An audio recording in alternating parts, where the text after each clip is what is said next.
Well, as always, we want to have the most interesting and potentially controversial guests on this show, along with myself, Erik Apple. And this week is no exception to the rule. I'm talking about the man formerly known as Uncle Creepy and the number one flyweight on the planet at one time. Welcome to my friend Ian McCall. How's it going? Welcome to the show, Ian. It's been a little bit since we've chatted, but I know you've been super busy in the MMA world. What's been happening with you these days? I'm still coaching a little bit, down here in San Clemente, but my life's work lies in traumatic brain injury research. So I've been talking to the UFC since 2019 about some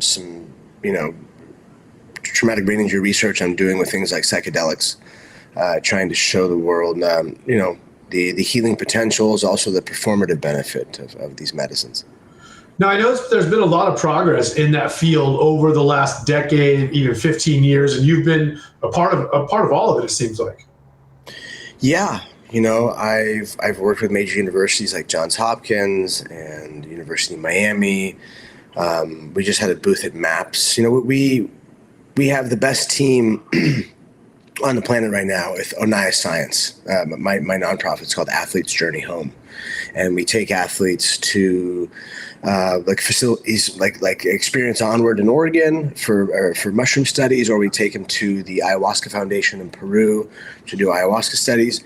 And we're just trying to figure out how our scientific testing method applies to and how it works with all these medicines in relation to TBI.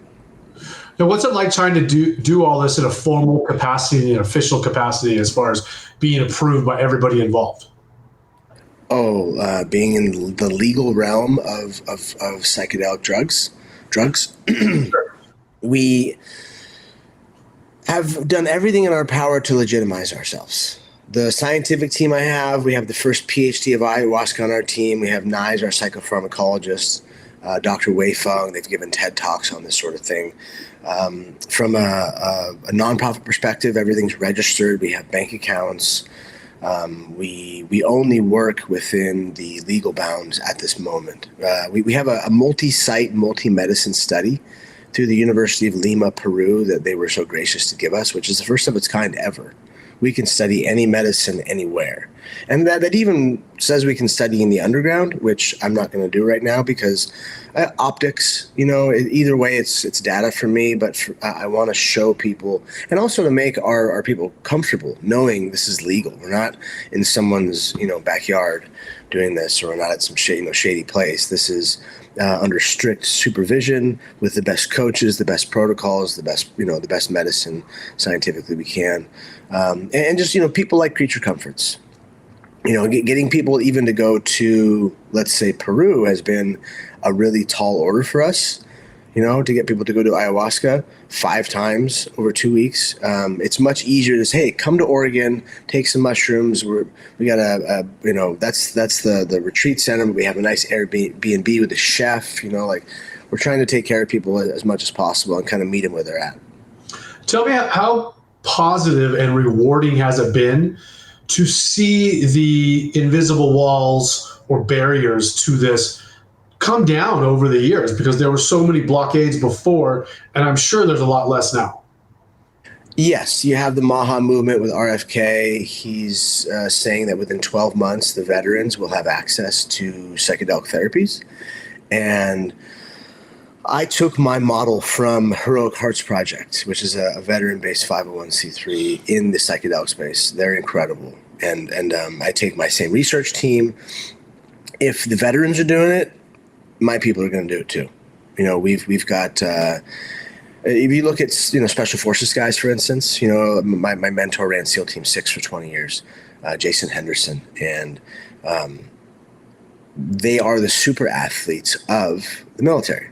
So pairing up with them, I've found ways kind of on both sides of the track to either bring them into our studies or know that now that the veterans are going to be serviced, athletes are next. Athletes are heroes. And we're starting to realize that our heroes are broken and they destroyed their bodies and their brains in the process of glory and entertainment. So it's time to help these people. So let's start to apply this to MMA and to combat sports in general. Yeah. we know that as fighters, I mean, we're not excluded from this list. We know that fighters take a lot of trauma, a lot of head trauma. How does a sport like MMA, how does the UFC continue on in a positive fashion while at the same time addressing this issue, which we all know is going to become quite an issue in the future? I mean, and again, I'm not asking this because I blame any promoter or any promotion, but we know it's just a reality. And how do they handle that moving forward? Well, I brought a psilocybin study with Johns Hopkins in 2019 to the table with the UFC. And Jeff Nowitzki was open arms. You know, Jeff's a dear friend of mine.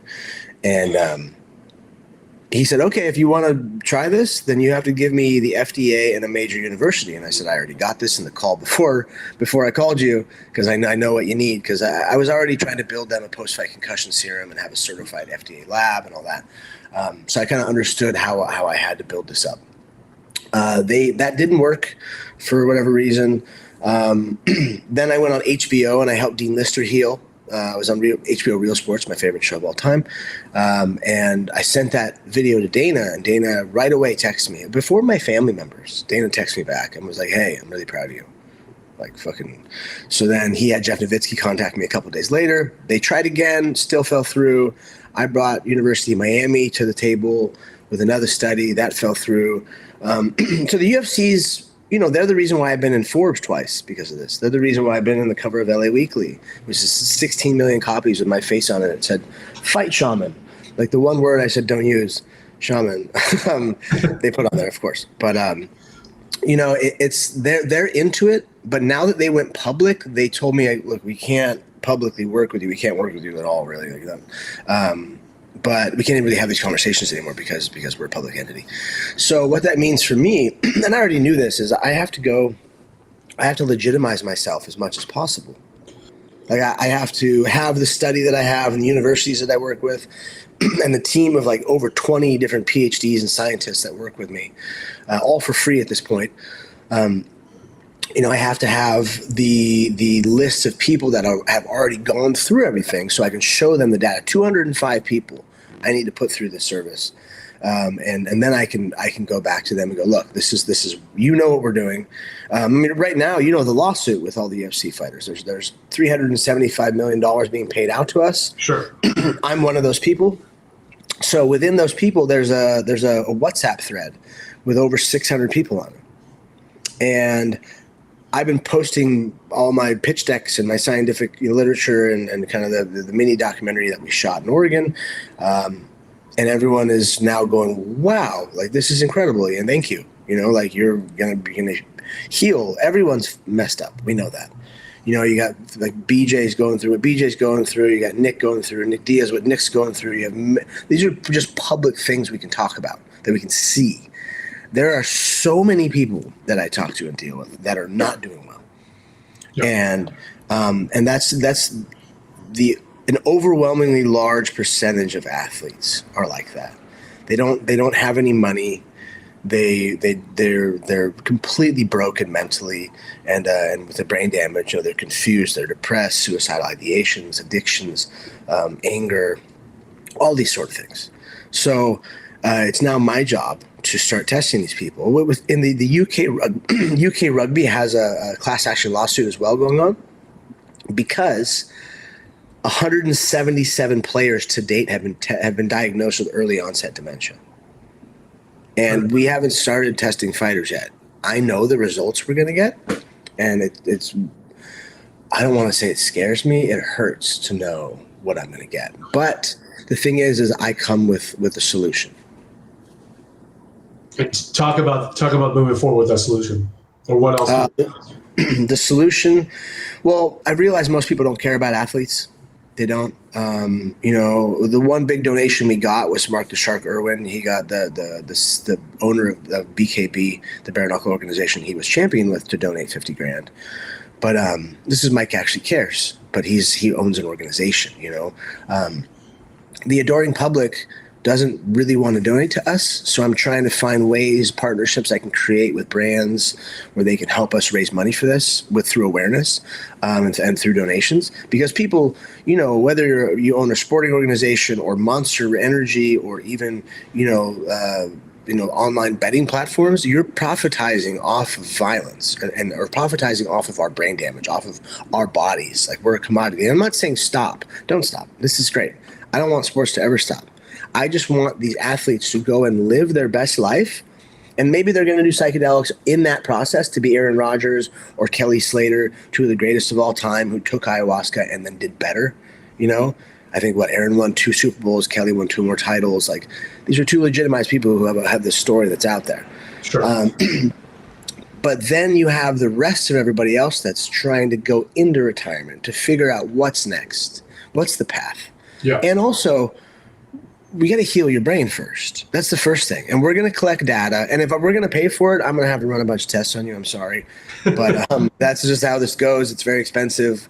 I got to fly you in from somewhere usually, unless you want to pay for your own flight. That'd be great. Thanks. But, I have to do all these things. And I just say, look, wear this cap for so long, it's going to collect data on your brains. I need you to, we need your blood, I need your saliva, I need your poop, I need your pee. Like, we need all these things to try and get biometric. I think eventually we're going to be doing earwax too. But I got to figure that out. I got to figure that out later. We're just trying to find as many biometrics as we can. So all right. we understand that this isn't science. This isn't academia type science this big, where science is always in this little hole.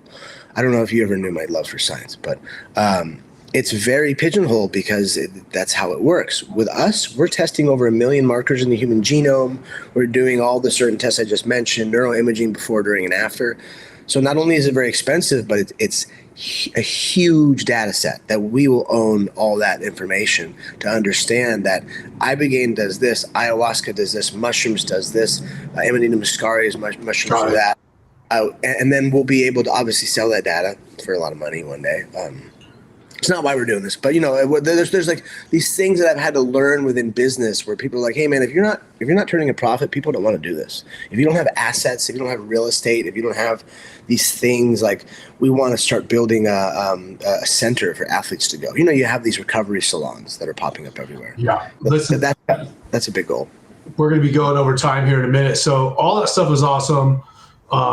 Your social media is going to be all over these posts, so everyone can go to you and check out that stuff, how they can support you. Let's change gears just a little bit. We have a fight night coming up this weekend. It's UFC Fight Night, Lewis versus Texeira. That's in Nashville, Tennessee.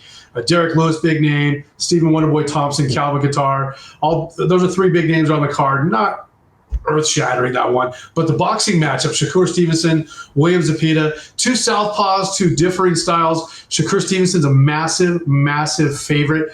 Do you watch any current boxing or MMA guys? Does anybody excite you anymore?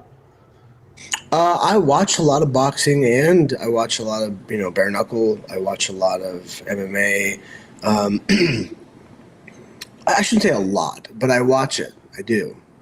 Do I really pay attention too much to what, where, when, and how? No. I'm just usually around it. Like, every time I go to my dad's house, there's something on. He watches all of it.